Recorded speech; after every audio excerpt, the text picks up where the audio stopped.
I don't even know where to start, so let's just start.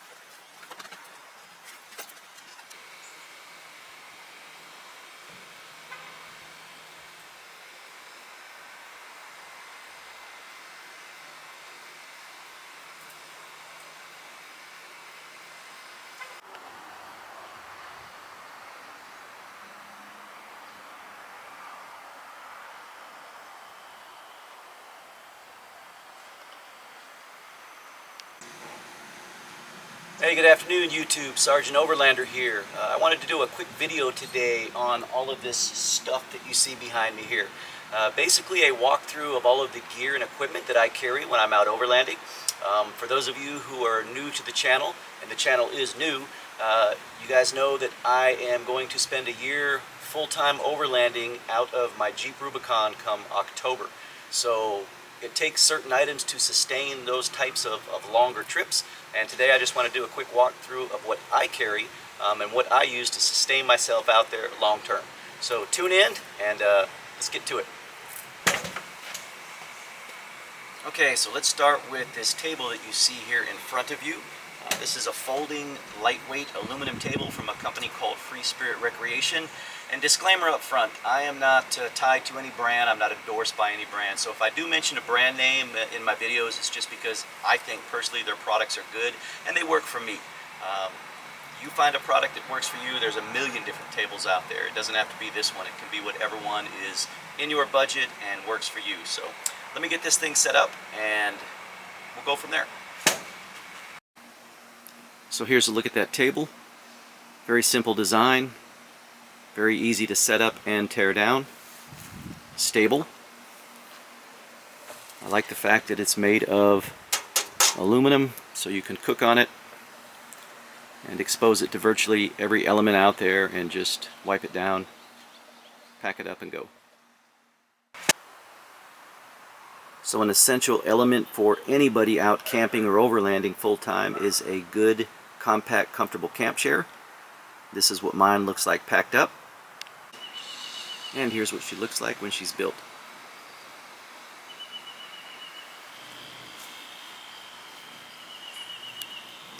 So I carry two of these front runner cargo boxes. The one on my right, I use it to store groceries, dry good items. The one on the left is my kitchen box, and I'll go ahead and break that down and lay it on the table and kind of show you what I have in there. So here are all the essentials that I need to cook anything I want out in the field. I run a Genesis Basecamp 2-burner stove off of external propane, and then I have a variety of pots, pans, utensils, everything that I need to cook anything that I would want.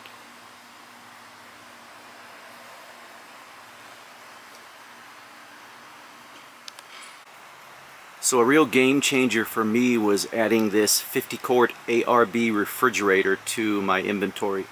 I just cannot overemphasize the improvement over an ice chest, especially for long-term camping and overlanding.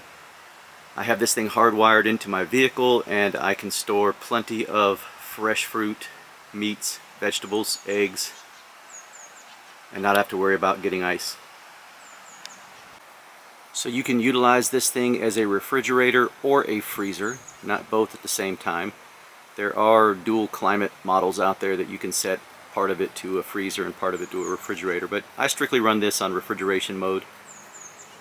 I don't have a need for ice cream or anything like that out in the field.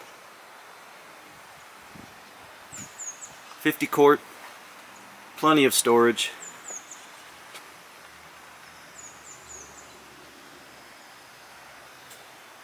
Definitely something that makes long-term sustained overlanding easier. Okay, so I guess we'll call this the tools section, if you will. I have the ladder to get in and out of my rooftop tent, my green elephant toilet seat, my Max Trax traction boards,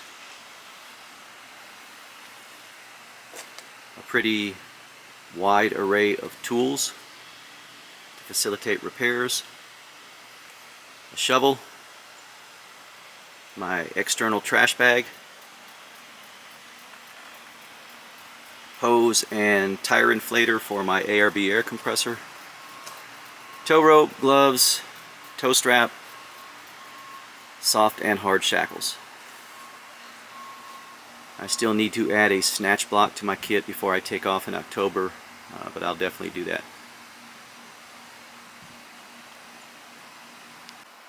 So let's talk fuel and water storage real quick. If you're going to sustain yourself long term out in an overlanding environment, you have to have reserves of both. So we'll talk water first. I carry a 2-gallon Rotopack full of water and a 5-gallon plastic jerry can with a metal tap, and I can use this water for basically anything: bathing, cooking, things like that. I also carry 2 gallons of gasoline in a Rotopack. If you guys didn't watch my Jeep walk around video, I encourage you to do that. I kind of highlight the importance of these 2 containers right here and kind of where I store them on my vehicle.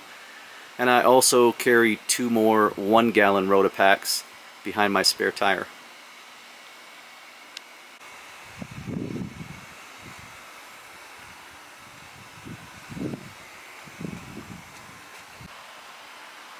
So basically my Jeep gets, we'll say 15 miles to the gallon. So with 4 extra gallons of fuel on board, you guys can do the math. That gives me an extended range of about 60 miles if I need to resort to filling up from these Rotopacks. Water-wise, it just kind of depends. I have found that 7 gallons will basically last me about a week, and that's more for cooking and cleaning. I always carry a case of water, and then I also carry fresh water in my refrigerator as well that I will primarily use to consume, to drink.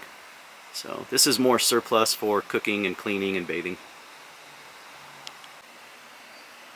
If you're going to be doing this kind of stuff full-time, it is inevitable at a certain point or time you are going to be operating at night. That might be just something as simple as cooking a meal, or tearing down your camp, or setting up your camp if you get in after dark, vehicle extraction. There's just a number of things when you might find yourself in a nighttime or complete dark situation where you need light to operate. So obviously, like most people here, I have a couple of headlamps for hands-free type operation. I have this little night eyes lantern. I really like that thing. Great to set on a table. It has a variety of settings. But my main go-to light is this Ready light by a company called Free Spirit Recreation. Very great design. Breaks down. Doesn't take up a lot of space. Those are the legs. And that is the actual light assembly there. So we're going to get that thing set up, and I'll talk a little bit more about it. So here's the light once it's assembled. You can see it sets off on a tripod type leg design. It's very sturdy, but you can also put stakes in these legs to kind of stake it down during high winds or inclement weather. There's the main light unit. It fully pivots, adjusts, very multifaceted. The thing I love about this light is you can charge it via DC power. You can charge it off the cigarette lighter port in your vehicle, or you can also charge it via solar.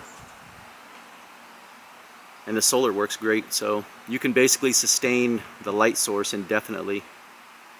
I very rarely, if ever, have charged this out in the field. Matter of fact, I don't think I've ever charged it actually out overlanding. I always use the solar power. The light unit itself has a high, medium, and low setting, and also a flashing red. And then another really neat feature are these detachable light pods. These things actually charge off of the head unit. You get 4 of them. They have a magnet on the back so that you can stick it to the side of your vehicle.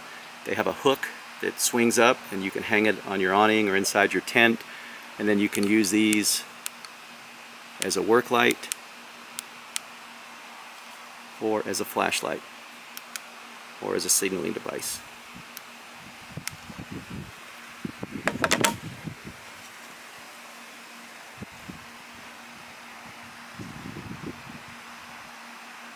Provides ample light for any camp task that you're going to want to do.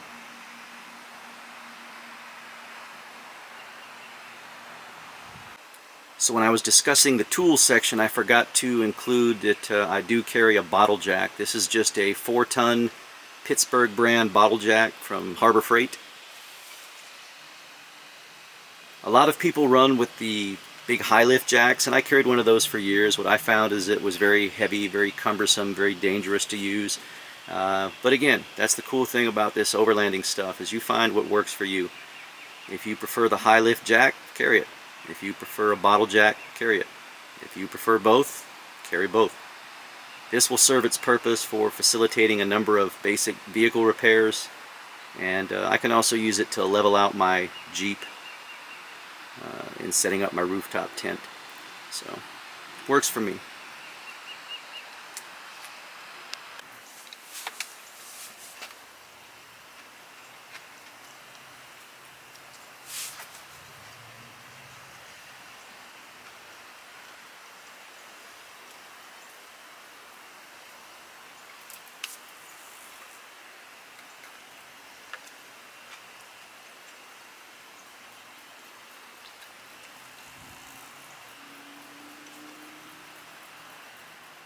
This big bag here contains all of my sleeping gear.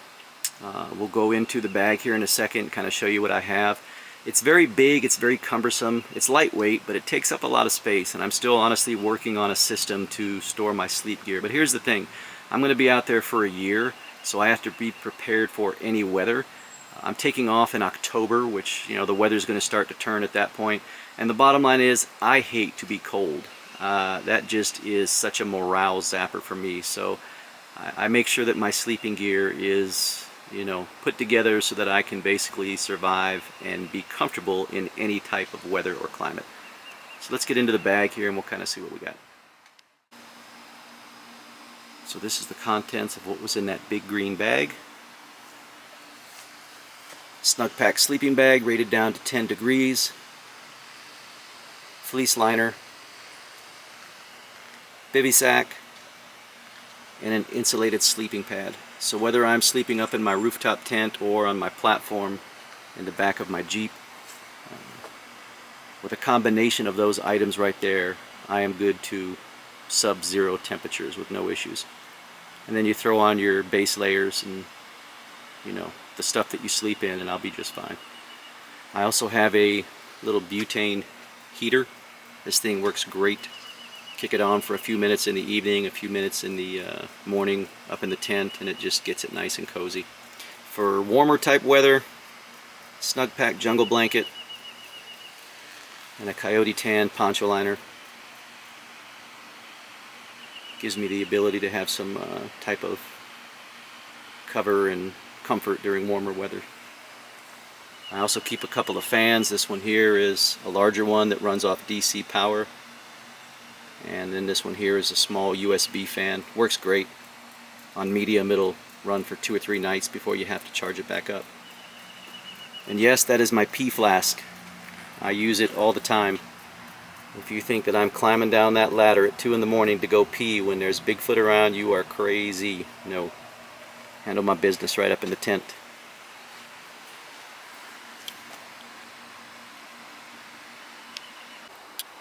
This big roller duffel here contains all of my clothing.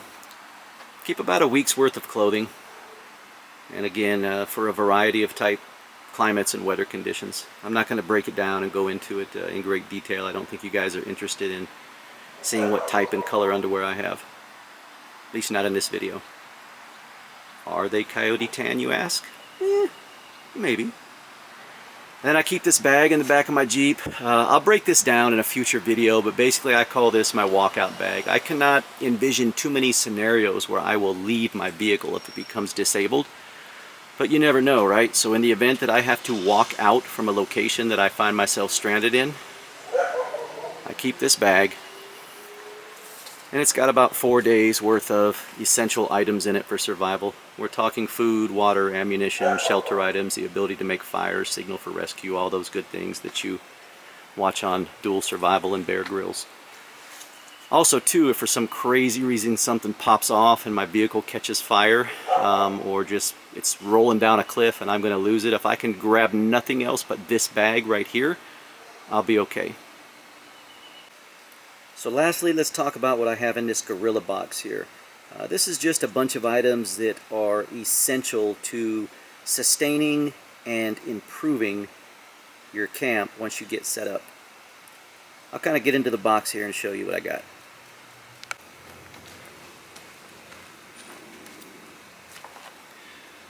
Alright, so like I said, inside this box here are items that are absolutely essential to improving and sustaining your camp. So, give you an idea of kind of what we got in here. First aid kit. Saw. Leather work gloves. Blindfold and a riding crop. You never know, right? Alright, first aid kit. Okay, somebody has to be the adult here, so let's take a real look at what I keep in that Gorilla box.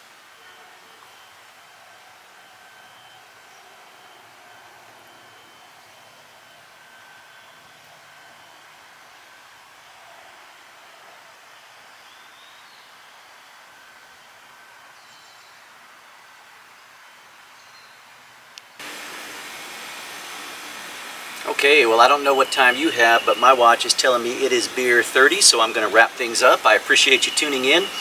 Please guys, consider subscribing to my channel. Hit that bell icon so you receive notifications every time I post new content, and do not be afraid to show me some love. Hit that thumbs up. Come October when I go full-time, guys, this is going to be a wild ride, so I would love for you to follow the channel, subscribe, and follow me for the ride. Until then, I appreciate you guys. Be safe. Sergeant Overlander,